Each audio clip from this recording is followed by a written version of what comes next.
like that, right? Right? Huh? Huh? Any material. Because remember, what Shaykh Uthaymeen rahimahullah mentioned was food, whether it is harmful or beneficial. Drink, whether it is harmful or beneficial. Mathalan, if a person takes some water and drink it, did he break his fast? If a person take a vinegar and drink it, does it break it fast? Is vinegar, to drink it like that, is it naf or dar? Is it beneficial or is it harmful? Harmful chemical, right? So whether it is beneficial or harmful, if it passes the throat and it is something that barakallah fi, it is food, then it breaks the breaks the fast. If also it is some type of fruits or liquids and the likes of this, that he drinks it, whether it is water or coffee, it will break the fast. Whether it is beneficial or it is what? It is harmful, it will break the fast. Right?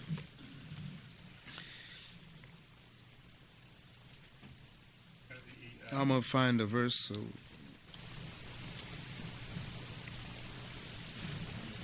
The individual. I say I think. I didn't say it is. The verse, alhamdulillah, memorizing this verse is more important than knowing the verse number. And following what is left out is more important than just the verse number, because you can always go back and write the verse number. Right? If the individual is sniffing. If a person sniffs cocaine, like drugs, for instance, is it beneficial? Whatever it is, right? Let's say he sniffs something that is like a foreign material, right? So let's say he's sniffing drugs, for instance. His fast is what? Is batil, is null and void. Smelling is different, right? You're talking about sniffing something like, that's why the Prophet ﷺ, he forbid that we do what? When we making wudu, that we should not be, barakallahu fikum, sniffing the water too deep, right? We should not be sniffing the water through our nostrils too deep. So, yeah. Now?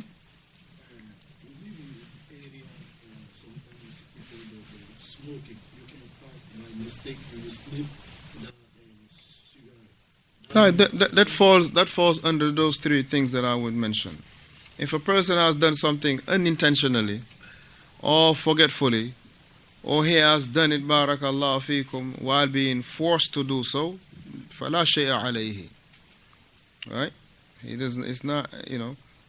It's different from a person, barakallahu fikum. He is not smoking, but he sits in the mix of those who smoke, and he is being like a second-hand smoker. Right? That's also, barakallahu fikum, that goes to the same ruling as the one that is smoking. And muhaddirat or shurb al-dukhan, that also will invalidate the fasting, barakallahu fikum.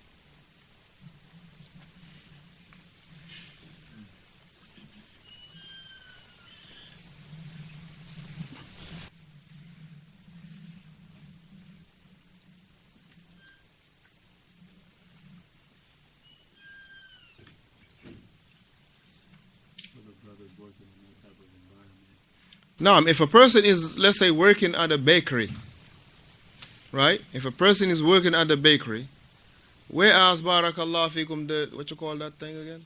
The flour, right? The flour is always constantly getting into their nostrils, right? This, barakallahu fikum, it is, the scholars, they have, alhamdulillah, mentioned that this is inda darura. This is the person's work, right? This is the person's work.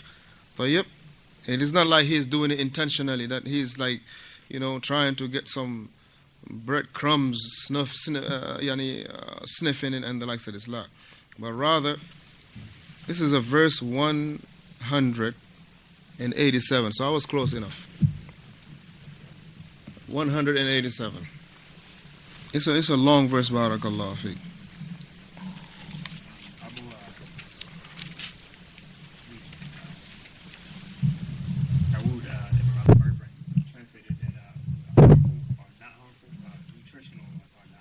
Right, nutritional or not, right, nutritional or not. No. So he mentioned, Hafidhahullah wa ra'a, that if and he say, لحديث Al-Qayt ibn Sabra, when the Messenger sallallahu alayhi wa sallam, he say, بالغوا في الاستشقاق إلا أن تكون صائما.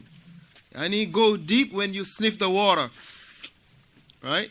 When you're making wudu and you, after you gargle the water and you put it the rest of the water in your nose, right? How you sniff it like that. He say, do it, balighu, just go deep in it, except that you are in a state of fasting. So that shows when a person is fasting, he is to be extremely careful when he is making wudu. Then if he is to be extremely careful making wudu while fasting, then of course that means that he has to be also extremely careful into sniffing other things. Right? And this isnad is a chain that is sahih, bi-isnadin sahih. He say, وَيَدُلَّ الْإِفْطَارِ مِنَ الْإِسْتِسْقَاءِ حديث أبي هريرة رضي الله عنه وأرضاه. He say, likewise, the proof that one forcing himself to vomit, it is also a nullifier, or it will break the fast, based on the hadith of Abu Hurairah radiyallahu anhu warda. He mentioned, the Prophet alayhi salatu wasalam said, Man dhara'ahu, whomsoever is overcome, right? Whomsoever is overcome by vomiting, وَهُوَ صَائِمٌ, while he is fasting, فَلَيْسَ عَلَيْهِ قَضَاءٌ, he doesn't have to pay that day again. He doesn't have to bring that day back. But if he force himself to vomit, he say, فَلْيَقْضِي, he has to bring that day again. And this hadith, rawahu Abu Dawud bi-isnadin sahih, with the sahih chain of narration by Imam Abu Dawud rahimahullah. So that shows that, barakallahu fikum, a person, and we ain't talking about now, when a person, he is vomiting, and you find people, barakallahu fikum, when they see somebody vomit, they will vomit. Or when certain odor, when certain smell, come to their mind, they will vomit. Or when they see certain things, they will vomit. You got individuals, when they see blood, they will vomit right away. Or they will see somebody vomit, they will vomit right away. Or if it is like a foul smell, right, it could create into them, some reflux to the point that they vomit.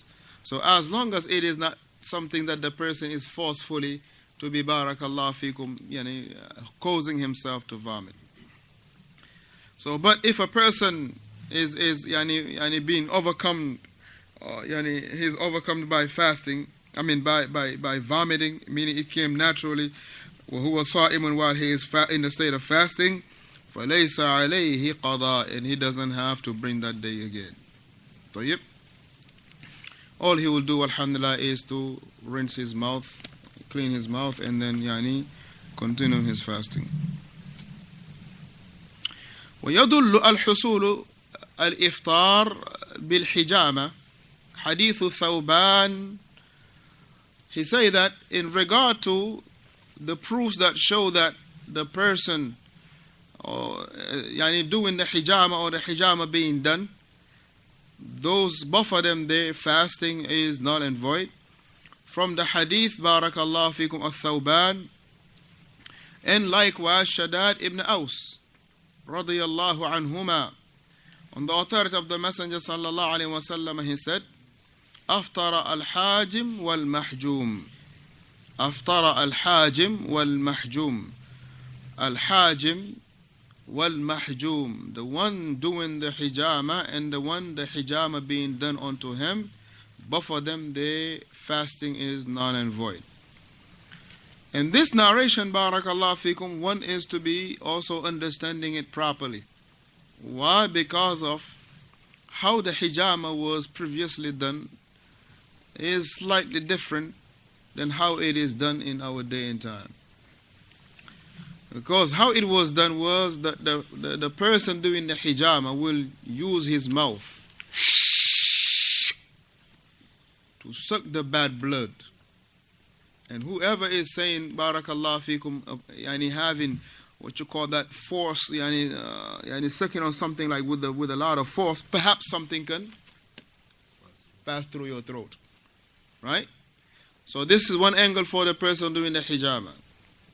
So the scholars, they mentioned, if the person is doing the hijama with other tools where he is not involved with, sometimes they will take like a horn and they will use it as what we use as a cup into our days and time, and they will be, after applying the heat, they will be sucking on that part, and that strength will also necessitate that perhaps some things can be passing through the throat of the person.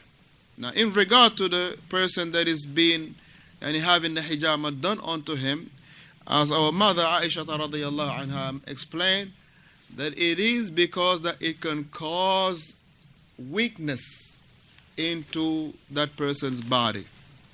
It could cause weakness in regard to that person's body, whereas it will be a must for him to have a nourishment to replace that which he has lost of blood. And you find this, that those who are the blood drive, the blood drive donation, when you donate blood, well, alhamdulillah, it is permissible to donate blood if it is in need of it. So therefore, if after they donate blood, they will give them some type of nourishment, whether it is a sandwich or something to drink, all right? And they will also ask them to, calm down, to rest a little bit. Why? Because of for the volume of the blood to, alhamdulillah, to reproduce again, right? To the volume, the normal volume of the blood in the person to reproduce again. And this is ajib, this is amazing. And this is showing that barakallah fikum, that Allah tabaraka wa ta'ala, He is Al-Khaliq. He is Al-Khaliq, He is the Creator. Now,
that's a hard sleep.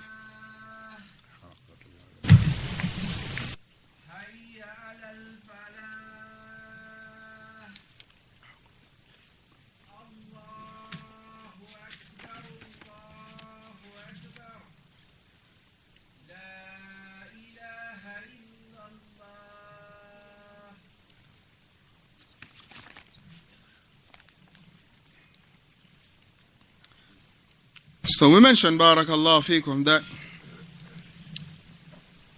al-akl wa shurb yahsulu biha al-iftar ijma'an. Eating and drinking, by consensus, it breaks the person's fasting. Likewise, sniffing the water deeply, because of the fact that it can pass through the nostrils and go find itself in the throat and then go straight to the stomach, that also, barakallah fikum, will break the person's fast. Similarly, anything that the person sniffs, whether it is, barakallah fikum, harmful or it is beneficial. So when we're making the wudu, barakallah fikum, while we're fasting, as the Prophet ﷺ instructed us, وَبَالِغُ